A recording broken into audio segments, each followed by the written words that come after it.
transaksi antar perusahaan terkait dengan obligasi.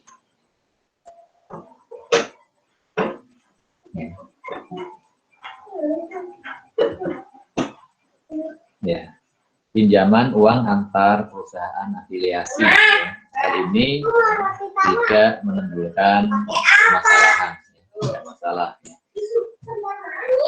Kemudian dalam proses pembuatan laporan konsolidasi, maka apa yang akan dilakukan oleh induk perusahaan apabila ada pinjaman antar perusahaan yang terafiliasi, maka yang dilakukan yang pertama mengeliminasi utang piutang tersebut. Ya. Si parent meminjamkan uang kepada anaknya. Ya. Maka ketika konsolidasi ini nanti kita dieliminasi. Ya.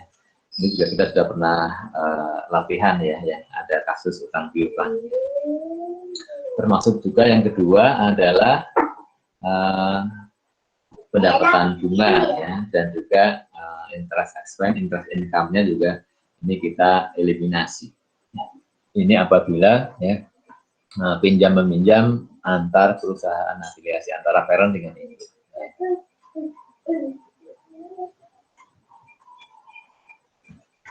Nah, selanjutnya bagaimana kalau ya, yang terjadi adalah pembelian instrumen liabilitas perusahaan afiliasi dari luar perusahaan. Maksudnya bagaimana? Maksudnya ini ya, induk perusahaan, parent membeli obligasi anaknya, membelinya dari bursa, ya, membelinya lewat luar perusahaan, dari bursa. Nah, ya, kalau dari atas ya kejadian yang seperti ini, induk perusahaan membeli obligasi anaknya dari bursa, maka ya, dari sudut pandang konsolidasi, ya, utangnya si anak itu ya, obligasinya anak ya sudah retired ya, sudah dilunasi ya, dari sudut pandang konsolidasi ya. Pada seluruh konsolidasi, maka obligasi anak yang dibeli oleh induknya ya, melalui bursa, maka ini sudah obligasi ini sudah retired, sudah lunas, retired. Ini dari sudut pandang siapa? Sudut pandang konsolidasi, perusahaan gabungan ya. Sedangkan kalau dari sudut pandang si S sendiri, sudut pandangnya anak sendiri, ya, si subsidiary, utang tersebut masih beredar ya kalau dari sudut pandang S ya, sebagai satu entitas yang mandiri ya, maka ya dia masih akan mencatat obligasi tersebut ya, karena kan dia si S ini belum melunasi kan begitu ya, makanya dia menurut S maka obligasi yang dijual di bursa ya masih beredar ya, masih statusnya sebagai utang, sebagai obligasi, sebagai kewajiban. Nah, yang seperti ini ya, pelunasan obligasi yang seperti ini yang disebut dengan constructive retirement ya, di dalam istilahnya bahasa Inggrisnya begitu. Constructive retirement. Obligasi anak perusahaan yang dibeli oleh induknya di bursa ya. Maka ya secara konsolidasi ya obligasi ini sudah retired ya. Disebut istilahnya adalah constructive retirement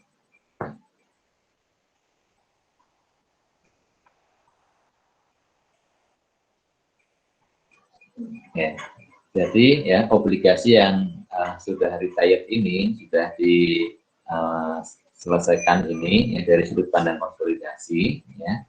Kemudian ya selanjutnya pada waktu membuat laporan konsolidasi akun investment income eliminasi dengan bond payable-nya S. P ada akun investment income, S ada akun bond payable, maka yang ini resiprokal. Kemudian kita konsolidasi, ya kita eliminasi dalam rangka konsolidasi. Kemudian apabila ada selisih ya antara ya, carrying amount-nya bond payable ya, nilai tercatat atau carrying amount dan bond payable dengan harga perolehannya, apakah ada yang bergabung?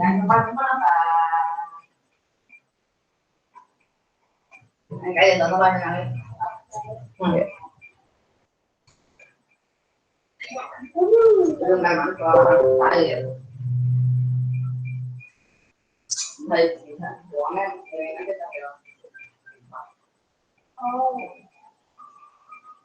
Baik ya.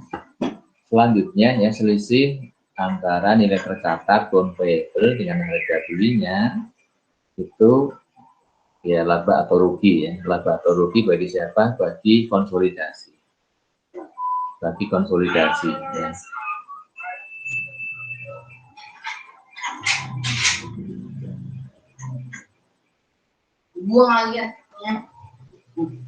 Kemudian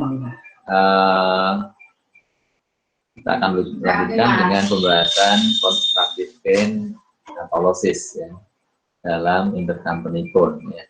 Kalau harga beli lebih tinggi yang pertama, ya, harga beli lebih besar dari nilai tercatatnya, membeli lebih mahal dari carrying amount-nya, maka ya berlaku rugi ya, kita membelinya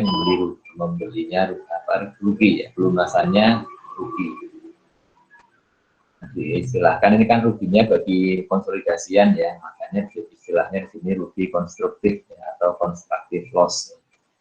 Kalau sebaliknya P membeli dengan harga lebih rendah dari nilai tercatatnya, maka ini menjadi apa? Laba konstruktif ya, atau constructive gains. Nah, ya, laba atau rugi konstruktif ini ingat ya, hanya diakui oleh siapa?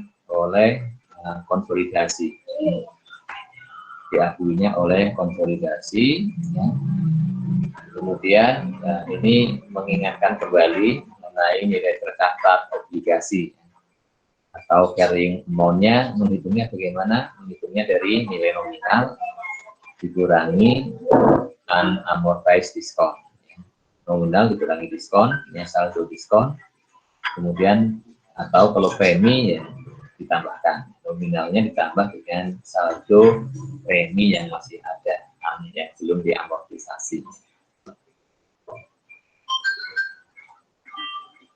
Nah, kemudian dalam transaksi bond ini ya, siapa yang menjadi pembelinya ya, maka bisa parent, bisa anaknya. Yang pertama kasusnya adalah obligasi induk dibeli oleh anak perusahaan. Obligasi induk dibeli oleh anak perusahaan, maka ini ya bisa dianalogikan dalam kasus apa jual beli inventory atau aset tetap. Ini adalah seperti induk menjual kepada anaknya, ya. Seperti itu yang analoginya. Maka diistilahkan dengan seperti downstream sale ya, pada penjualan intercompany transaksi inventory maupun plant asset. Kemudian yang kedua, ya, obligasi anak dibeli oleh induknya. Berarti seolah-olah anak yang menjual. Berarti arusnya ke atas, upstream, ya.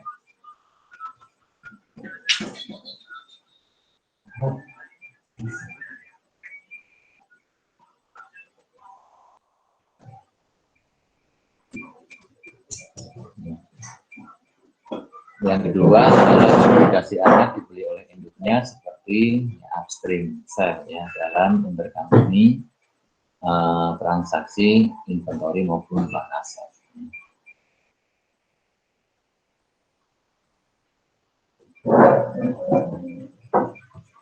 Nah, kemudian kita mulai dari yang lebih sederhana ya. Obligasi induk dibeli oleh anak perusahaan, berarti yang seperti downstream, ya, halusnya aliran ke bawah dari induk kepada anak. Ya. Maka anak perusahaan subsidiary akan mencatat pembelian obligasi pada akun investment in bond, ya, seperti yang sudah dipelajari, ya. Kemudian, ya, baik induk maupun anak perusahaan, keduanya tidak mengakui constructive gain ataupun loss dalam pembukuan masing-masing, tidak diakui. Kemudian, ya, untuk selisih, ya, antara utang obligasi yang tercatat, ya, nilainya berapa, ya, carrying amount-nya berapa, dan nilai yang tercatat pada akun investment in bond merupakan constructive gain atau loss bagi siapa? Bagi konsolidasi. Sebagai contoh, yang pertama, P memiliki 80% saham S. Tanggal 2 Januari 2010, P menjual bond payable $1 juta. Nilai nominalnya hingga bunga 10%, jatuh temponya 10 tahun. Kemudian di akhir tahun 2010, S membeli 100.000 obligasi tersebut, ya, dari bursa, ya, dengan harga 104.500. Jadi P, ya, awal tahun menjual obligasi totalnya 1 juta, kemudian di akhir tahun dibeli oleh S 100.000, berarti 10%-nya, 10% dibeli oleh S, ya. Tetapi di sini melalui bursa, ya, dengan harga yang lebih tinggi, ya, dari carrying dari nominalnya. Nominalnya 100.000 dibeli dengan oleh S dengan harga 104.500. Kemudian, ya, dari sudut pandang konsolidasi, maka, ya, atas obligasi P yang dibeli oleh S melalui bursa ini diistilahkan dengan terjadi constructive retirement of, ya, bond payable-nya P. Kemudian, ya, di sini kita lihat, ya, harga belinya 104.500, kemudian nilai yang tercatat, ya, yang tercatat adalah 100.000, ya. Sehingga nilai harga perolehannya melebihi dari nilai yang tercatat, ya. Maka, ya, dari sudut pandang konsolidasi merupakan suatu kerugian, ya. Diistilahkan dengan constructive loss, ya, sebesar 4.500, ya, dari sudut pandang konsolidasi. Maka, ya, di laporan konsolidasi nanti akan dilaporkan, ya, ada constructive loss $4.500. Kemudian bond payable-nya sebesar berapa, ya? Bond payable-nya kan tadinya yang ada bond payable kan P, ya. P ada bond payable 1 juta kan, ya. Awalnya kan 1 juta, ya. 1 juta, kemudian dilunasi, ya, dibeli oleh S, artinya secara konsolidasi dilunasi 100.000, ya, maka bond payable yang tersisa secara konsolidasian adalah sebesar 1 juta dikurangi 100.000, tersisa 900.000. Ya. Bond payable nantinya akan disajikan sebesar 900.000. Kemudian, ya, jurnal eliminasi, ya, yang dibuat pada waktu membuat, ya, worksheet konsolidasian. Yang pastinya kita akan mengeliminasi reciprocal account, ya, antara bond payable-nya P dengan investment in bond-nya S. S mencatat investment in bond sebesar 104.500, ya, di pembukuannya S di sisi debit, maka kita eliminasi, kita kredit 104.500. Kemudian, ya, bond payable-nya P yang totalnya 1 juta, untuk yang sejumlah 100.000 inilah yang kemudian kita eliminasi, yang yang merupakan reciprocal account-nya investment income ini. Berapa nilainya? Sebesar carrying amount-nya 100.000 dilunasi. Maka ada selisih ya. Ada selisih sebesar 4.500 debit. Ini adalah merupakan apa? Kerugian. Loss on constructive retirement of bond 4.500 ya. Ya, sehingga nantinya ya kemudian di laporan kolom konsolidasinya nantinya ya akan muncul ini ya, loss on constructive retirement of bond ini 4.500 dan juga bond payable yang tadinya ya berasal dari laporan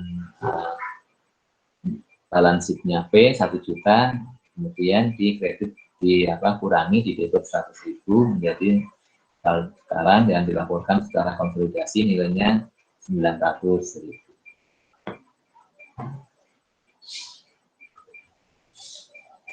Baik, ya kita lanjut ya contoh yang kedua.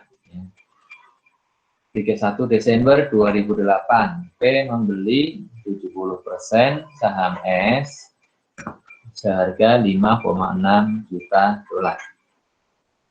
Kemudian share capital ordinary dan return earning-nya S saat itu ya, 5 juta dan 3 juta, totalnya berapa? 8 juta.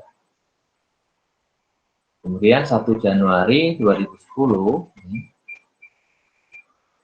S membeli obligasi P dari broker, dari pihak luar perusahaan ya, dengan nominal 1 juta dolar dengan kursnya 95%. Berarti harga belinya 95% kali 1 juta, yaitu 950.000 dolar. Kemudian pada saat itu ya, bond payable yang beredar totalnya 10 juta. Berarti yang dibeli nominal 1 juta sebanyak sebesar 10%-nya. Ya. Yang dibeli adalah 10% dari total yang beredar. Ya. Kemudian untuk stated rate-nya, ya, tingkat bunga yang tercantum di obligasi 10%. Ya. Kemudian di sini ada unamortized premium 100.000. Ya. Ada saldo premium yang belum diamortisasi 100.000. Nah, kalau seperti ini berarti ya nilai carrying amount-nya obligasi P pada saat dibeli adalah 10 juta ditambah 100.000. Berarti 10 juta 100.000. 10 juta 100.000 itu adalah nilai terbawahnya bond payable P ketika dibeli sebagian. Kemudian jatuh temponya 5 tahun lagi, pembayaran bunga 1 Januari, 1 dan 1 ya. Untuk transaksi tersebut, ya, jurnal yang dibuat oleh S adalah debit investment in bond 1 juta kali 95%, kursnya mendapatkan 950.000. Kemudian dibayar tunai, cash di kredit dengan angka yang sama. Kemudian ya dari transaksi tersebut kita akan hitung ya apakah ada constructive gain atau loss-nya. Kita membandingkan ya nilai tercatatnya atau nilai terbawa atau carrying amount ya. Obligasinya adalah 10 juta nominal 100.000 unamortized amount, total 10 juta 100.000. Yang dibeli adalah 10%-nya ya.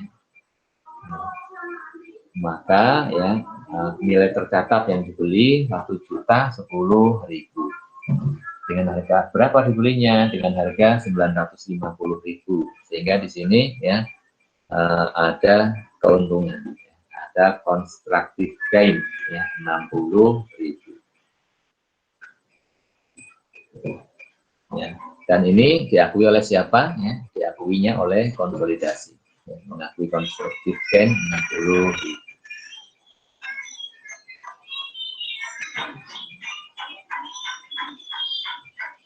Ya. Selanjutnya ya, apabila ya segera setelah pembelian bond tersebut ya, P menyusun laporan konsolidasi ya, maka ya jurnal eliminasi yang dibuat oleh P dalam kertas kerja konsolidasinya bagaimana ya. Yang dieliminasi adalah antara ya bond payable yang sudah dilunasi dengan investment in bond ya. Investment in bond yang tercatat oleh S 950.000 debit, maka eliminasinya dikredit 950.000. Selanjutnya bonds payable ya 1 juta, sebesar nilai tercatatnya 1.010.000 di debit ya. Ada selisih 60.000, itulah konsolidasi mengakui adanya gain on constructive retirement of bond. Ini tanggal berapa nih? Nah, pembeliannya ini ya, tahun 1 Januari 2010 ya. 1 Januari 2010 ya, ketika S membeli 10% dari obligasi P yang beredar. Kalau kemudian P mau menyusun laporan konsolidasi, maka jurnal eliminasi terkait dengan pembelian bond payable oleh S adalah seperti ini ya. Nah ya untuk selanjutnya ya kita lanjut menggunakan modulnya ya. Saya akan menayangkan modulnya ya, karena selanjutnya ini banyak angka-angka ya, saya kesulitan untuk menampilkan dalam slide ya. Jadi terpaksa nih kita lanjut ke modulnya, karena yang slide itu dia, yang bab 6-nya tidak ada.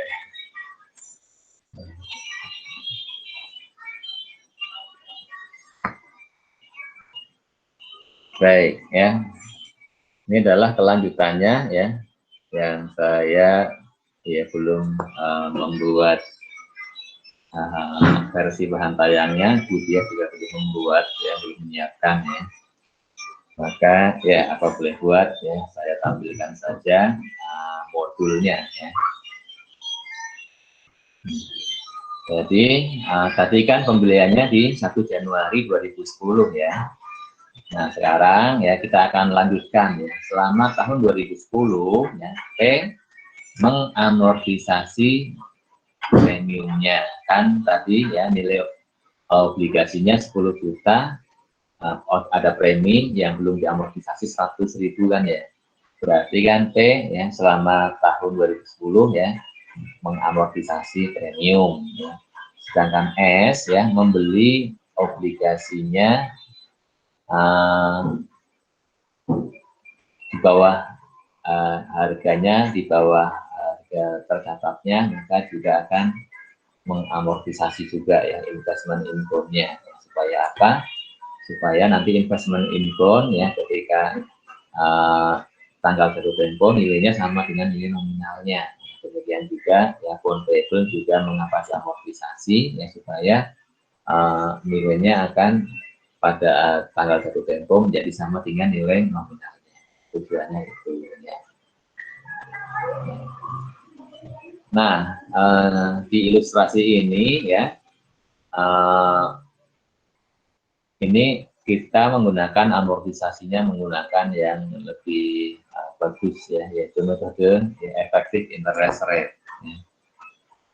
Maka ya, dan tadi belum diinformasikan tingkat bunga pasarnya berapa, atau tingkat bunga efektif untuk P berapa, untuk S berapa, belum diinformasikan ya. Kalau belum diinformasikan bagaimana? Ya kita cari dulu ya. Ya kalau ya yang lebih simple, kalau sudah diinfokan ya, tingkat bunga efektifnya P adalah sekian persen, tingkat bunga efektifnya S sekian persen, ini kita langsung bisa gunakan angkanya kalau sudah diinformasikan. Tetapi ini belum diinformasikan, maka ya kita hitung dulu ya, berapa tingkat bunga efektif untuk S dan untuk P ya. Kenapa kita perlu hitung? Karena ya, amortisasi, ya, amortisasi premiumnya menggunakan apa? Menggunakan efektif interest rate. Sehingga mau tidak mau kita harus mencari tingkat bunga pasarnya atau tingkat bunga efektifnya. Dan dalam hal ini ya nanti akan berbeda ya antara bunga efektifnya S dengan bunga efektifnya P. Kenapa bisa berbeda? Karena bunga efektifnya S ya ini adalah sesuai dengan tingkat bunga yang berlaku ketika S membeli obligasi tersebut. Ya. Sedangkan bagi P ya tingkat bunganya berapa persen itu ya berdasarkan tingkat bunga pasar yang berlaku ketika P menjual obligasinya itu ya. Berarti kan kalau waktunya berbeda, berarti ya tingkat bunga pasar yang berlaku ya sangat boleh jadi berbeda ya. Baik ya.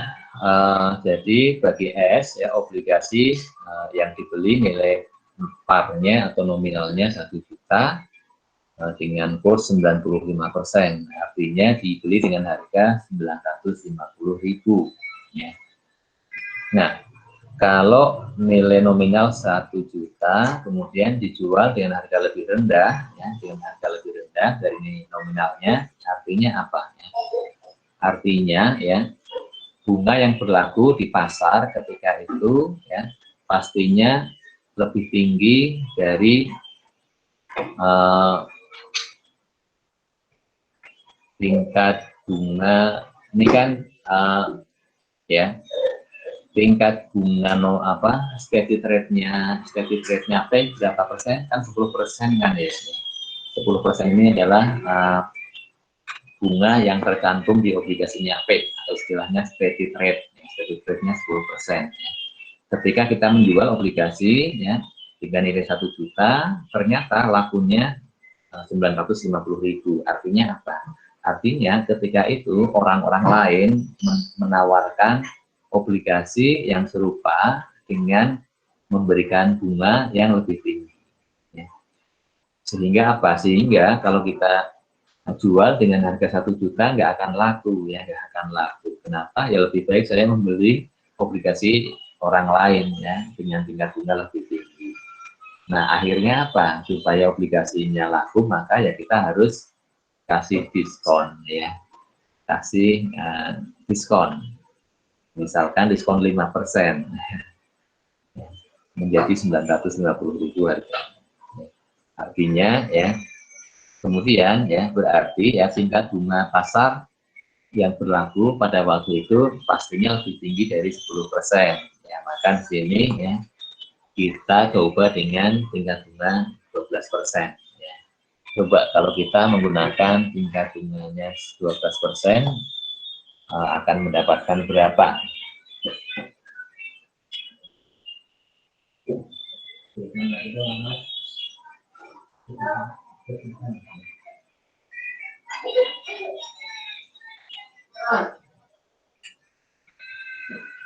Ya. Selanjutnya ya untuk mencari ya kita cari present value-nya ya. Kita cari present value dengan tingkat bunga 12% ya. Jadi ini kan membayar bunganya setahun 2 kali ya, Januari dan Juli, maka ya kita sesuaikan ya. Tadi kan obligasinya 5 tahun umurnya, maka karena membayar bunganya 2 kali setahun, maka periodenya N ini adalah periode pembayaran bunga ya. N-nya adalah 5 kali 2, 10 ya. Kemudian tingkat bunganya I-nya kan 12% untuk setahun. Kalau kita periodenya 6 bulanan, setengah tahunan, maka I-nya juga disesuaikan. I-nya juga untuk setengah tahun, yaitu 6%. Kemudian ya kalau cara manual ya silakan dibuka tabel present value ya. Present value ya. Tabel present value untuk N10 di 6% maka mendapatkan 0,55839. Dikalikan dengan nilai nominalnya 1 juta mendapatkan 55839. Kemudian yang kedua kita mencari present value atas bunga yang dibayarkan tiap 6 bulan. Ya. Maka ya tiap 6 bulan kita membayarkan bunga, ya. Bunga yang akan diterima adalah 1 juta kali ini ya. Jadi nominalnya 1 juta dikalikan dengan tingkat bunga yang dijanjikan steady rate-nya. Ya. Jangan terbalik-balik ya. Kalau menghitung berapa yang dibayarkan, maka kita gunakan tingkat bunga yang berlaku di obligasi ya. Yang tercantum di obligasi namanya steady rate. Ya. 10%. Kalau setengah tahunan ya dibagi 2 5%. 5% kali nominal 1 juta berarti berapa? 50.000 ya. Bunga 50.000 ya. 10 kali membayarkan bunganya ini kalau ini I-nya tingkat bunga pasar ya. Yang untuk kita mencari nilai diskon nilai present value-nya berapa itu adalah pada tingkat bunga pasarnya ya. 6% per 6 bulan. Maka kalau kita cari di tabel annuity ya, tabel present value of an annuity ya. Ini adalah angkanya faktornya 7,336.009 dikalikan dengan 50.000 mendapatkan 368,4 ya, 0,5. Maka ya nilai obligasinya adalah kalau menjadi 926.394. Kalau kita diskontokan dengan tingkat bunga 12%. Ya. Mencari present value istilahnya kita mendiskontokan, ya, mendiskontokan tingkat bunga 12%. Nah, yang kita cari kan ini ya, terjualnya dengan harga 950.000. Jadi kita maunya mengepaskan supaya present value-nya itu 950.000 ya. Ya. Tetapi kalau kita angkanya tingkat bunga diskontonya 12%, ini malah menjadi lebih kecil ya, 926. Artinya apa? Artinya kita harusnya tingkat bunganya jangan 12%, harus kurang dari 12%. Ya. Maka di sini dikatakan berarti bunga efektifnya adalah antara 10 dan 12%. Antara 10 dan 12%. Karena kalau 12% terlalu tinggi tingkat diskonnya, kurang dari itu. Nah, ini kalau kita cari, kalau menggunakan cara manual, ini ada tekniknya ya. Teknik berapa sih tingkat bunga yang digunakan? Ya. Tekniknya adalah teknik interpolasi. Ya. Caranya bagaimana tekniknya? Ya. Nah, kita hitung dulu ya selisih nilai obligasi antara kalau menggunakan tingkat bunga 10% dengan tingkat bunga 12%. Ya. Kalau tingkat bunganya 10% ya, sama dengan nilai steady rate-nya, ini adalah maksudnya tingkat bunga pasar ya. Kalau tingkat bunga pasar adalah 10%, kemudian tingkat bunga obligasi tingkat bunga steady rate-nya juga 10% ya. Maka nilai jual obligasi akan sama dengan present value, akan sama dengan apa? Nilai nominalnya 1 juta, yang tidak kurang tidak lebih ya.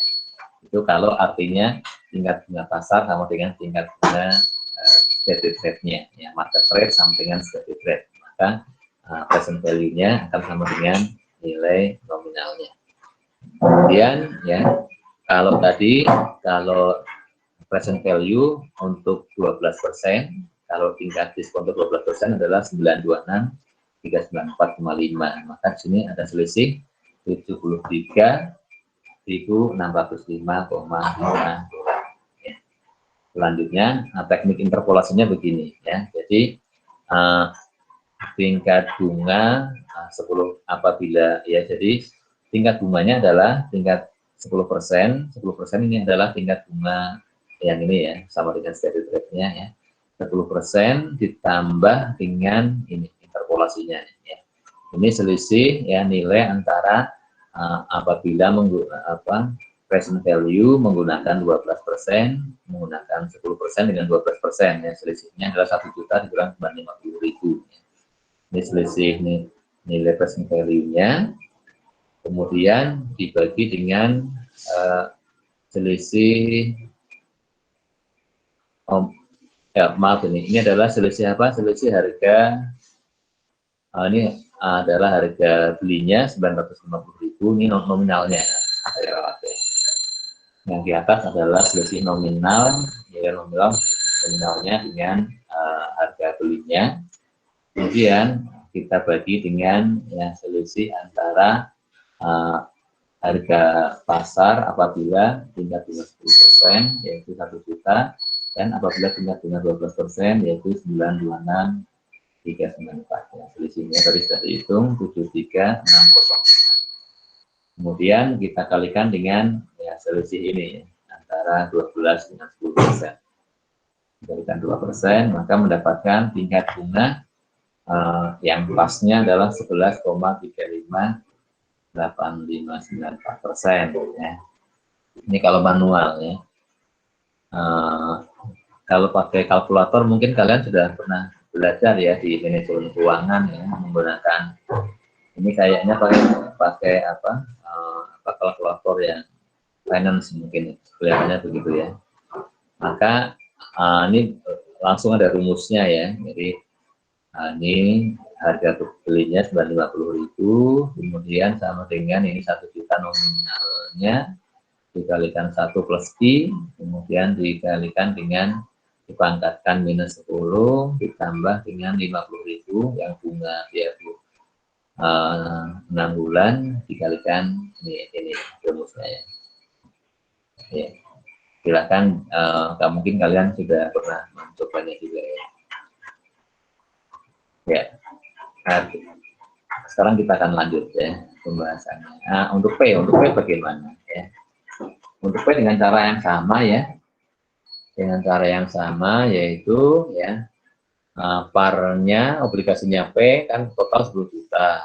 Ya, kemudian nilai tercatatnya 10 juta 100. Artinya ya bunga efektifnya, jadi kalau ya kita punya obligasi 10 juta, kemudian kita jual malah lakunya lebih tinggi ya. Artinya ya tingkat bunga yang ditawarkan oleh orang lain itu lebih rendah ya, dari bunga kita. Kita tawarkan 90%, mungkin orang lain kurang dari itu. Sehingga kalau ada orang pembeli ingin membeli obligasi kita ya, banyak yang mau beli, karena banyak yang mau beli kita jual mahal ya.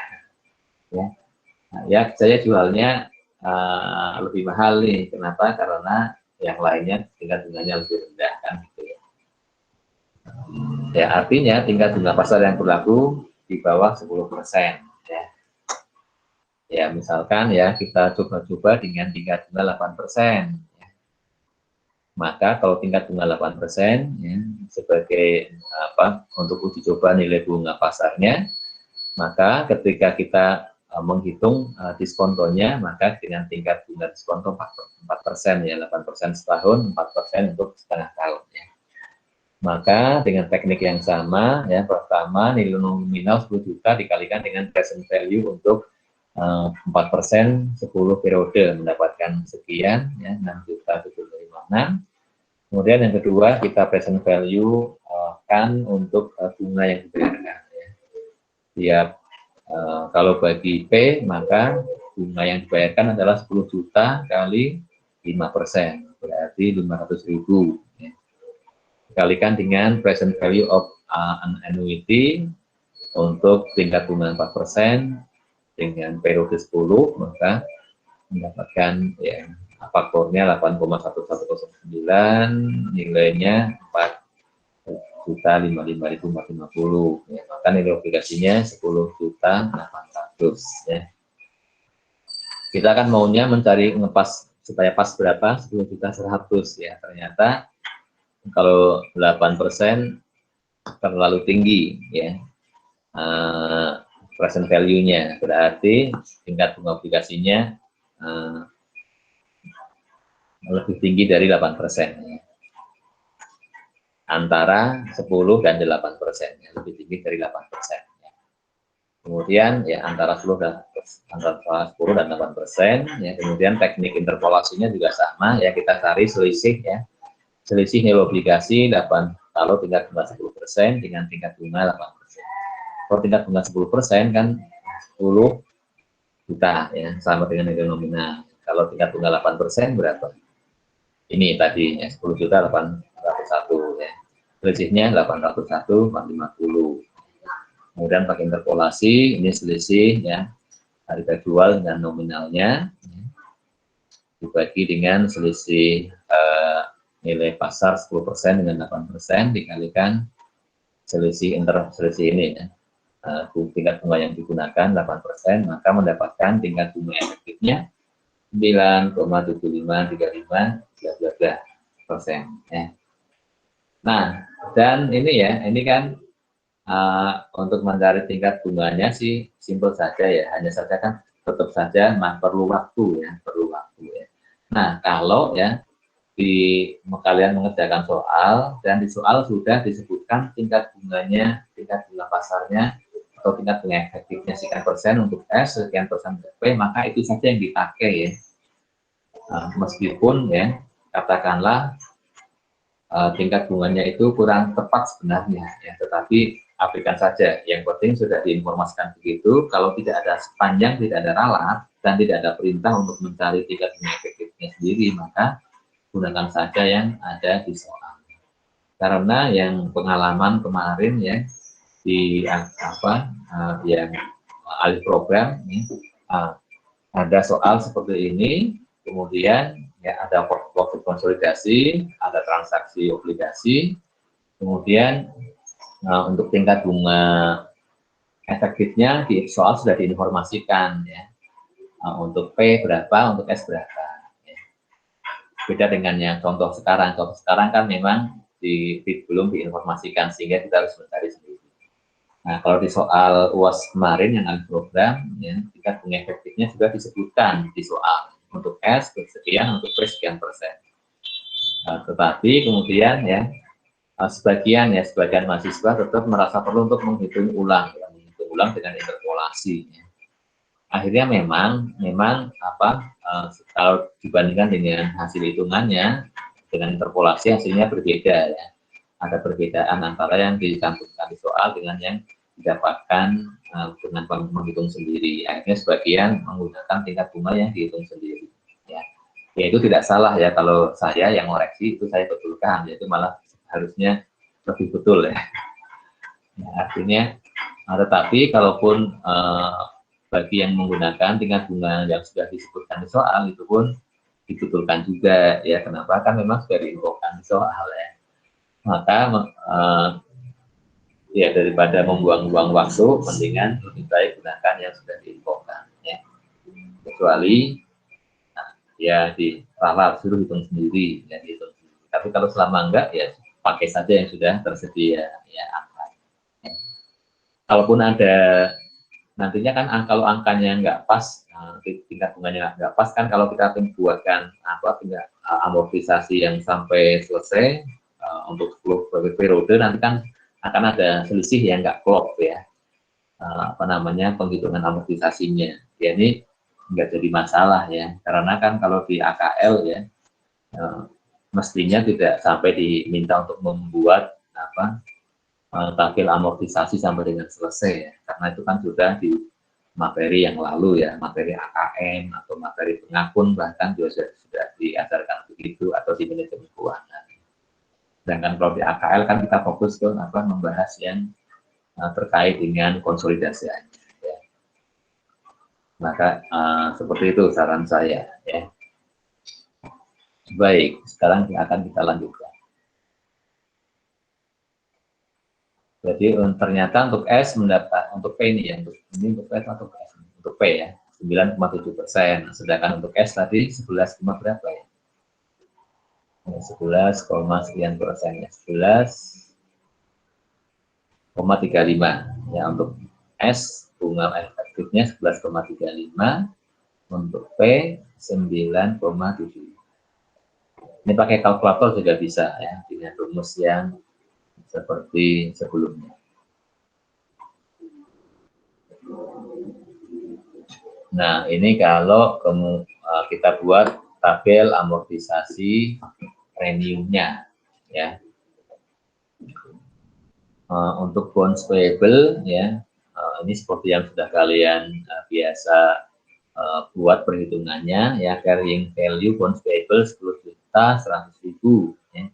Kemudian untuk periode yang pertama ya 1 Juli 2010 ya, di 1 Juli 2010 ya, maka bagi P interest expense yang diakui adalah sebesar tingkat bunganya P tadi berapa? 9% ya, 9,7 sekian persen dikalikan dengan apa? Carrying value-nya. Ya. Maka mendapatkan interest expense ini 942 sekian. Sedangkan kas yang dibayarkan adalah 500.000 yang sudah kita hitung tadi. Maka selisihnya itulah merupakan ya amortisasi premium ya periode 1 Juli yang pertama. Sehingga saldo ya atau ya, nilai terbawa bond payable-nya berkurang ya, 10 juta 100 berkurang 7.000 menjadi 10 juta 92 gitu. Kemudian dan seterusnya dengan cara yang sama ya, kalian sudah sangat mahir ya pastinya ya. Saya contohkan satu lagi ya, nggak apa-apa ya. Untuk yang periode kedua 31 Desember 2010 ya. Interest expense-nya 9,7 sekian persen kali ini 10 juta 92.375 mendapatkan 492 003,28 yang dibayarkan tidak pernah berubah 500.000 sehingga amortisasinya naik menjadi 799,72. Carrying value-nya turun lagi ya dan seterusnya. Kemudian ini adalah dari sisi bond payable. Dan untuk yang terakhir ya, ini adalah pastikan bahwa carrying amount-nya menjadi sama dengan bond nilai nominalnya ya, sehingga untuk nilai amortisasinya ini di plug in saja. Pokoknya angkanya dipaskan supaya ini menjadi 10 juta ya, gitu saja. Yaitu ini ya, berarti 10 juta 16.000 sekian dikurangi 10 juta ya, 16.354 ya. Ini yang dimaksud dengan di plug-in saja. Ya, jangan yang dikorbankan yang ininya ya. Kalau dikorbankan ada menjadi tidak bulat ya, nanti menjadi enggak, malah kurang tepat ya. Yang dikorbankan adalah ini ya, amortisasi. Selanjutnya dari sisi pemegang bond ya. Dari sisi S, maka ketika dibeli dengan harga 950.000 itulah carrying value-nya per tanggal pembelian. Kemudian untuk periode pembayaran bunga yang pertama 1 Juli 2010 ya, interest revenue yang dicatat sebesar 950.000 dikalikan dengan tingkat bunganya dari berapa? 11,35%. 11,35% mendapatkan sebesar 53.960. Sedangkan yang diterima uangnya adalah sebesar berapa? Sebesar 50.000 ya. Sehingga selisihnya merupakan amortisasinya 3.960. Dan amortisasi ini untuk menambah nilai bond investment supaya apa? Supaya pada akhirnya menjadi sama dengan nilai nominalnya. Untuk periode kedua dan seterusnya dengan cara yang sama ya. Yang terakhir di periode terakhir ini adalah yang penting untuk nominalnya saldonya menjadi sama dengan nilai nominal bulat ya. Maka amortisasinya ini di plug-in saja.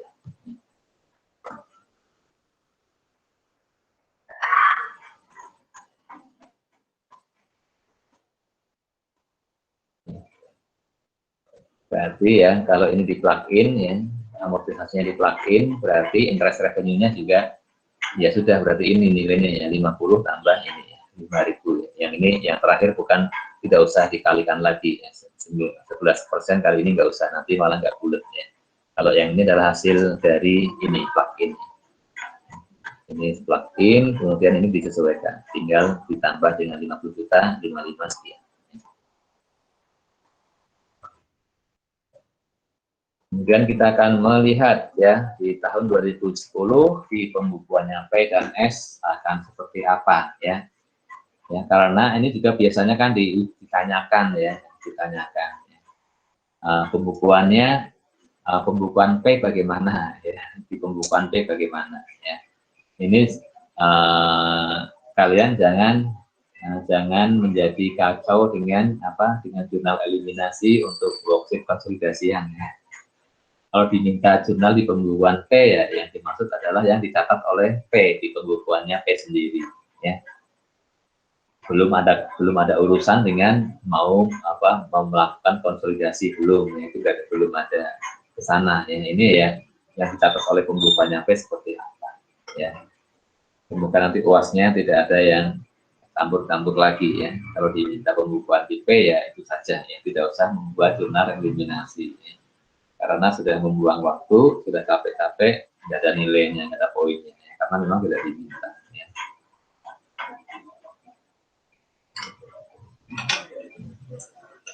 Baik ya, 1 Juli ya, di tanggal 1 Juli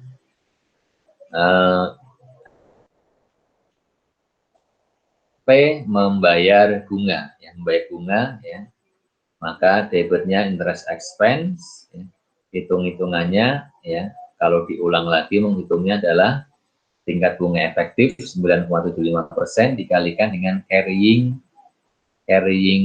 amount-nya per 1 Januari, jadi awal periode 10.100.000 dikalikan dengan setengah karena 6 bulan, dikalikan 6 per 12 ya, karena di sini kita menggunakan tingkat bunganya masih untuk setahun ya, 9,75%. Mendapatkan tadi sama dengan yang di tabel amortisasi tadi 492.375. Cash yang dibayarkan 500.000 yaitu 5% dari nominal 10 juta. Selisihnya itulah di posting ke akun bond payable ya. Debit atau kreditnya menyesuaikan saja ya. Tinggal disesuaikan saja ya. Ini berarti saldo debit ya, di sini bond payable-nya di debit ya. Nilai bond payable-nya berkurang. Ini di 1 Juli ya. Kemudian kalau di sisinya S ya, dia mendapat uang debit cash sebanyak 10% dari total bunga yang dibayarkan, yaitu 50.000. Kemudian mengkredit interest income ya, kalau mau dihitung ulang ya. Jadi kalau kalian tidak diminta membuat tabel amortisasi, ya nggak usah dibuat, nggak apa-apa ya. Kalau hanya diminta membuat jurnalnya, ya kita langsung saja buat jurnal tanpa tabel amortisasi, tidak mengapa, ya menghemat waktu. Kenapa? Kan kita bisa hitung langsung ya berapa interest income-nya ya, dengan data yang sudah ada ya, yaitu misalnya di sini untuk 1 Juli interest expense income-nya berapa ya, dari nilai carrying amount-nya bond investment 950.000 dikalikan dengan bunga efektif 11,36% dikalikan dengan 6 per 12 atau setengah ya, kan langsung begini kan juga bisa ya, sehingga tidak harus membuat tabel amortisasi kalau tidak diminta ya. Kalau diminta ya dibuat ya supaya dapat poin ya. Kalau nggak diminta ya nggak usah buang-buang waktu ya, sayang ya. Sehingga di sini ya mendapatkan interest income 53 ya, ada selisih debit 3.960 didebitkan kemana, ke investment info. Kemudian di 31 Desember ya, bagi P akan mencatat interest expense sebesar berapa? Sebesar kalau mau dihitung langsung ya tingkat bunga efektif 9,75% dikalikan dengan ya, nilai carrying amount bond payable-nya ya, 10.100.000 di awal tahun, kemudian dikurangi dengan amortisasi 1 Juli 7.025. Sekarang nilai tercatatnya 10.092.375 ya, dikalikan 6/12. Ini kalau kita hitung langsung ya bisa. Berarti ya, interest expense-nya 492.000 selisihnya apa? Selisihnya untuk amortisasi apa? Untuk bonus payable ya. Berikutnya amortisasi premi. Kemudian di sisi S-nya bagaimana? S-nya tetap, kemudian perhatikan di sini ya, ini kan tanggal 31 Desember kan belum dibayar ya, karena periode bayarnya 1 Januari. Maka di sini kreditnya adalah interest payable ya, jangan terlupa ya. Kemudian bagi S maka debitnya interest receivable yang sebesar 50.000, interest income dengan perhitungan yang serupa ya. Kemudian selisihnya debit investment income.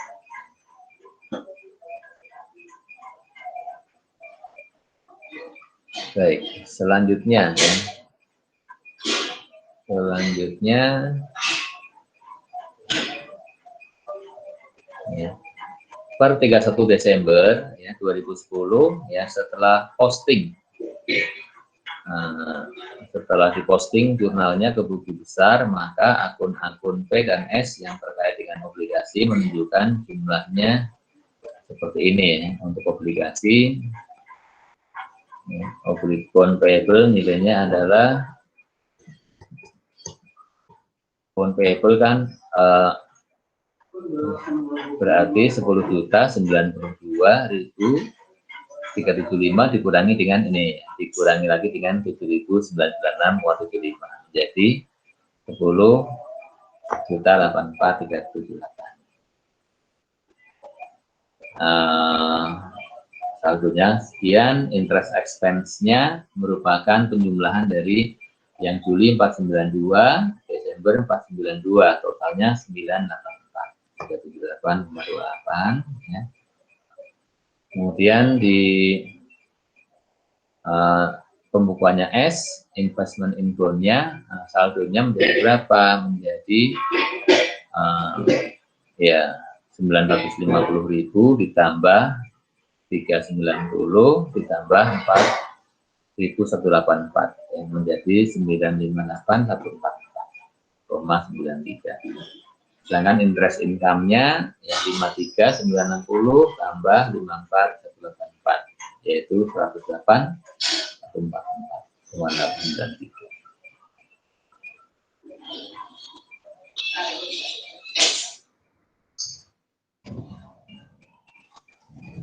Nah, sekarang kita berada di akhir tahun 2010 dan akan membuat laporan konsolidasi ya. Sebelum kita buat jurnal eliminasi dan penyesuaiannya, ada baiknya kita cek dulu ya posisi keuangannya ya. Ya, kita cek dulu posisi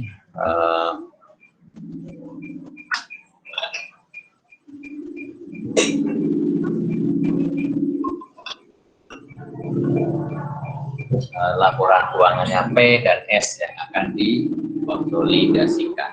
Ya.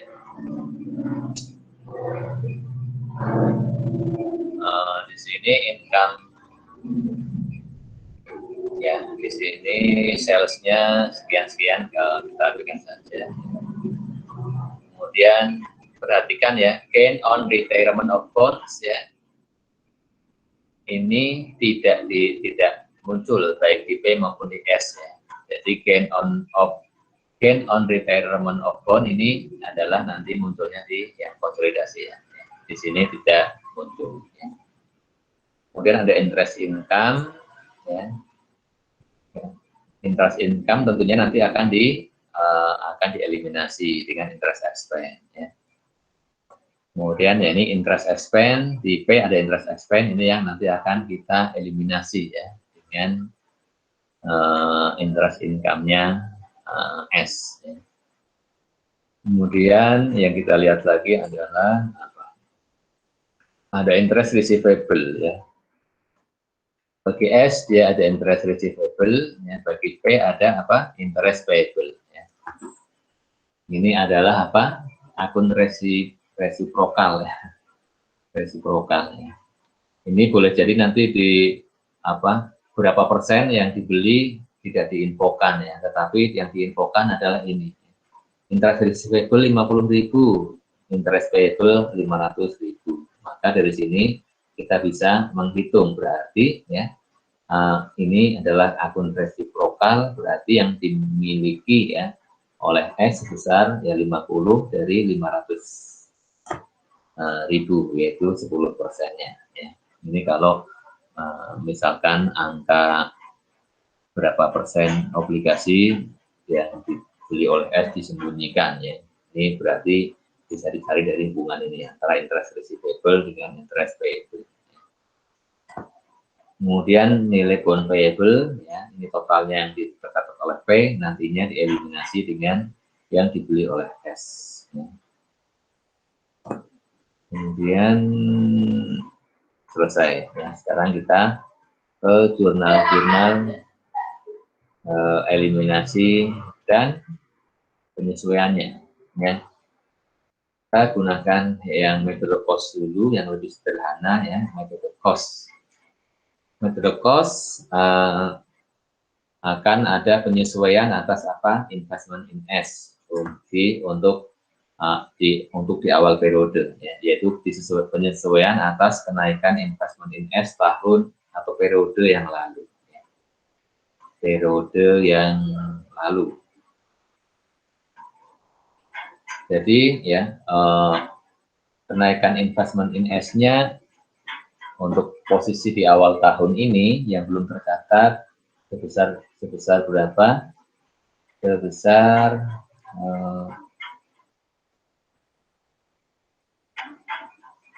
jadi ya informasinya tadi ya, retain earning S pada saat akuisisi adalah 3 juta ya. Ini ada infonya, retain earning S saat diakuisisi per 1 Januari 2010.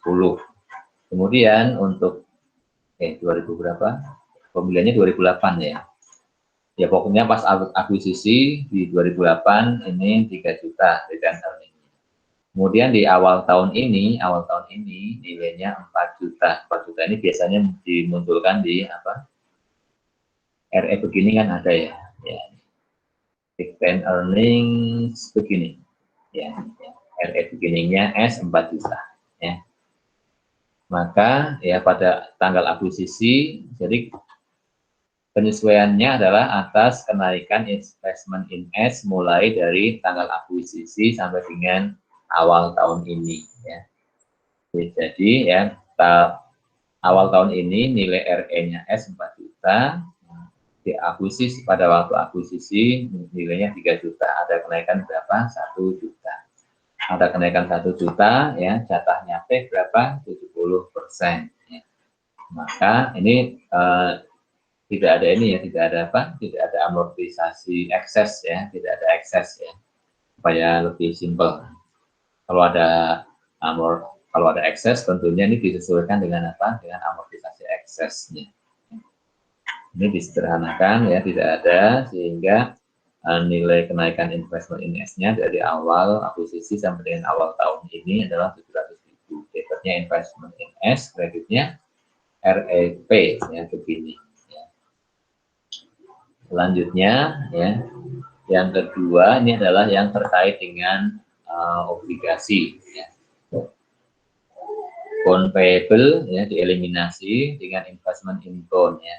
Bond payable dieliminasi sebesar nilai tercatatnya ya. Nilai tercatatnya per tanggal, perhatikan ya, ini nilai bond payable per tanggal 31 Desember 2010 ya. 10.084 ya. Kemudian yang kita eliminasi adalah 10%-nya sesuai dengan yang kepemilikannya S, yaitu mendapatkan 1 juta sekian.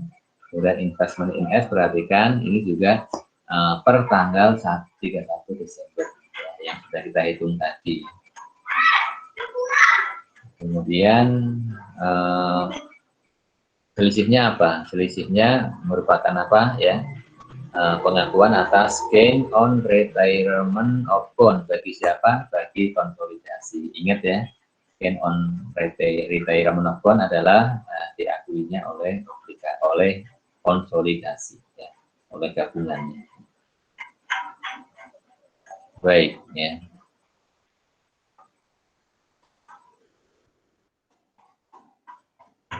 Angkanya ini ya selisihnya saja ya, selisih antara ya bond payable dengan investment in bond. Kemudian selanjutnya eliminasi atas interest income dan interest expense ya. Interest income yang tercatat oleh S 108, yang interest expense yang tercatat oleh P ini kan tadi 984.000 ya. Tentunya yang kita eliminasi yang 10%-nya saja ya. 98.347,83 ya.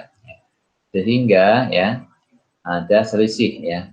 Selisihnya inilah yang ini juga dimunculkan sebagai apa? Gain ya on retirement of bonds ya. Sehingga ya kalau kita jumlahkan gainnya 50.292 di sini 9.707,17 menjadi berapa totalnya? Menjadi 60 ya.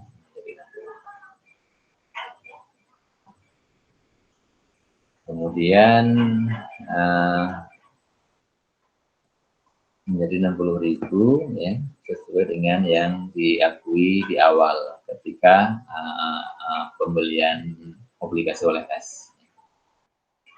Jadi ini adalah untuk mengeliminasi interest expense, interest income, dan juga memunculkan ya, mengakui constructive gain. Jadi constructive gain-nya ya muncul dua kali ya. Yang pertama ketika mengeliminasi bond payable dengan investment in bond, yang kedua ketika mengeliminasi interest income dan interest expense. Selanjutnya ya, ini yang sudah biasa kalian lakukan ya, menghitung NCI memunculkan NCI expense, debit NCI expense, credit NCI equity atau NCI ending ya sebesar ya bagian labanya NCI yaitu kepemilikan 30% dikalikan net income-nya 218.184 ini adalah dari ini ya 218.145 ya 218.145 net income-nya S 218.145 ya. Tidak ada penyesuaian lain-lainnya. Kemudian yang selanjutnya eliminasi equity S ya. Posisi di awal tahun ya RE-nya 4 juta, CS-nya 5 juta. Kemudian yang 70% untuk investment in S, yang 30% NCI beginning ya. Simpelnya begitu ya. Atau kalau mau dihitung ulang investment in S-nya berapa sih? Ya bisa juga ya. Cost of investment-nya 5 juta, 6. Kemudian ditambah kenaikan investasinya 700.000 yang sudah dihitung di jurnal yang A, ya, sehingga totalnya juga akan sama. Atau kalau mau simple ya ini saja ya, 4 juta, 5 juta, total 9 juta dikalikan 70%. Ya, nanti hasilnya juga 6,3 juta. Kemudian interest payable, interest receivable ya, dieliminasi. Kemudian dilanjutkan kita lihat ya dengan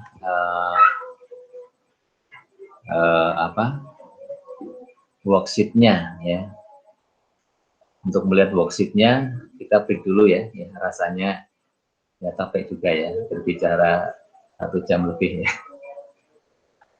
Kita break dulu, yang mau sholat silahkan sholat ya, yang tidak sholat silahkan kalau mau makan minum ya.